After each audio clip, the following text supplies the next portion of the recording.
period between Yom HaShoah and Yom HaAtzmaut is a very, very powerful period in general, and more so this year. This year, the entire period was very much in the shadow of the events of Simchat Torah, of the war in the north and the south. And on the one hand, it made things more difficult, but on the other hand, it gave things more meaning. We couldn't take the establishment of the State of Israel for granted. All of a sudden, it's not something that's, Yemei Zikaron is not just something remembering something of the past, but the memories are still fresh and the Avelut is still very, very new. And within that context, I want to speak a little bit about Parshat Emor. Parshat Emor begins with a section that deals with the Kohanim, but I want to take a step a little bit back. And Parshat Emor really continues the theme of Parshas Kedoshim. Parshas Kedoshim begins, "Vaydaber Hashem al Moshe Emor, daber el kol adat Yisrael, v'amarta alehem kedoshim tiyu ki kadosh ani Hashem Elokechem." You should be holy or sanctified because I, your God, am sanctified. It continues later on and really kind of caps it and says, "V'kadishtem v'item kedoshim ki ani Hashem Elokechem," which is more or less a closure of the opening of Kedoshim Tiyu, V'kadishtem v'item kedoshim, u'shmartem et chukotai v'asitem otam ani Hashem mekadoshchem. But the parsha continues, and v'item li kedoshim ki kadosh ani Hashem v'avdil etchem min amim liyotli, before it deals with the section of the arayos. So again, v'item li kedoshim. Now, at the end of that section, kedoshim yiyu le'elokehem, v'lo yichalu shem elokehem, ki et yisheh Hashem lechem elokehem he makivim vayu kodesh. At this point, we've already shifted to the Kohanim. We talked about Kedushat Yisrael, Kedoshim Tiyu, and then it shifted at the beginning of Emor to the Kohanim. And it says, Kedoshim yiyu le'elokehem. They, the Kohanim, have to be specifically Kadosh, ki et yisheh Hashem elokehem he makivim vayu kodesh, because they're makriv, the karbanos in the Mikdash. And then it talks about the Kohen Gadol, v'lo yichalu zar'o b'mav, ki ani Hashem mekadesho. So you have Kedushat Yisrael, Kedoshim Tiyu, and that's in Parshat Kedoshim. Then you have, it continues that theme when it gets to the Kohanim, that they also have to be holy, even at a different level. And then it gets to the level of the Kohen Gadol. And it says, he has to be Kadosh, Nezer Shem Mishchat Alokav Alav, Ani Hashem, because he has the crown of the Shem HaMishcha on his head, and therefore he is holy as well.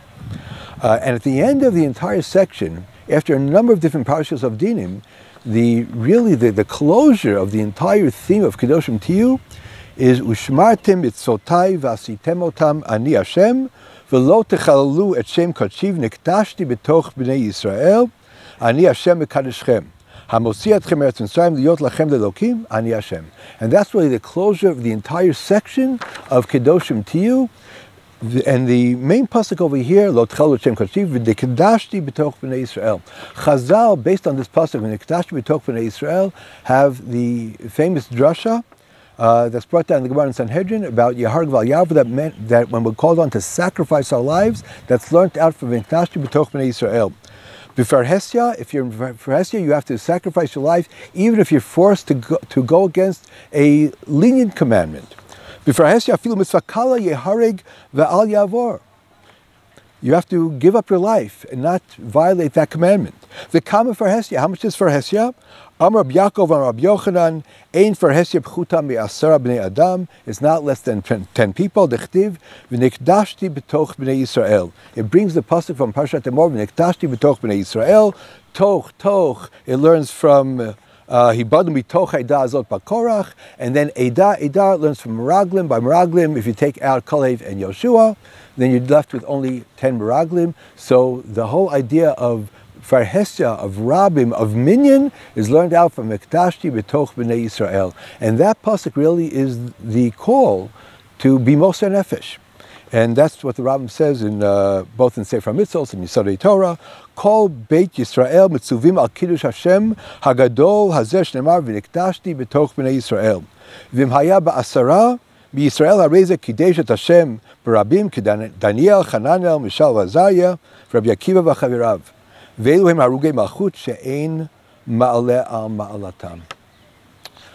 If we go back to the context of Yom HaShoah, Yom HaAtzmaut, one of the major themes of the significance of Benei Yisrael comes in the wake of Yom HaShoah, according to Rav Mital. The Shoah, the Holocaust, was a terrible state of chillul Hashem, where Jewish life meant nothing, where Jews were killed. The world didn't come to support Jews who were slaughtered like sheep.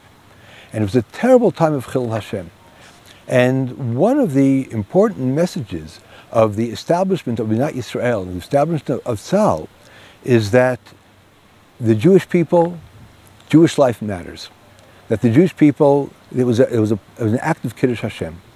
And this doesn't mean that the establishment of Benei Yisrael explains why the Shoah occurred, but it gives a meaning within the context of the terrible chillul Hashem of the Shoah. It gives some kind of a response to that chillul Hashem by having the sanctification of Kadosh Baruch Hu's name in this world through the establishment of the state of Israel. And because of that, Rav Mital was very, very sensitive that one of the major roles of the Jewish state was to Mekadesh Shem Shamayim Barabim. And anything which he perceived as being an act of chillul Hashem in the eyes of the world, of the nations of the world, Rav Mital was very, very much very upset about such expressions of chillul Hashem. And within that context, if one goes back to Simchat Torah and the events of October 7th, it wasn't the Shoah, but nevertheless the fact that Jews were slaughtered, and in such a way there was a certain amount of chillul Hashem. And within that context, what we're doing now in terms of going into Gaza and trying to free the captives, and being able to do that now, which we weren't able to at the time of the Shoah, is part of the Kiddush Hashem and part of the role of Am Yisrael. And within that context, we have to be very, very careful that with all the things that we're doing, there should not be situations of chillul Hashem. And people have to be very, very careful that within the heat of trying to maybe take retribution on what Hamas did to us, nevertheless there is no expressions of chillul Hashem. One has to be very, very careful when one burns trucks with humanitarian aid. They might be able to justify it, but the way that it's perceived among the nations of the world, it basically blackens the name of the Jewish people and of Israel. And one has to be very, very careful that there shouldn't be any expressions. After the chillul Hashem of October 7th, we have to do Mekadesh Shem Shamayim. Mekadesh Shem Shamayim by showing that Jewish life does matters. And therefore it's important, and it's important to free all the Chatufim. It's important to destroy the control Gaza has over, Hamas has over Gaza. But one has to be very, very careful not to cross the line between Kiddush Hashem and chillul Hashem.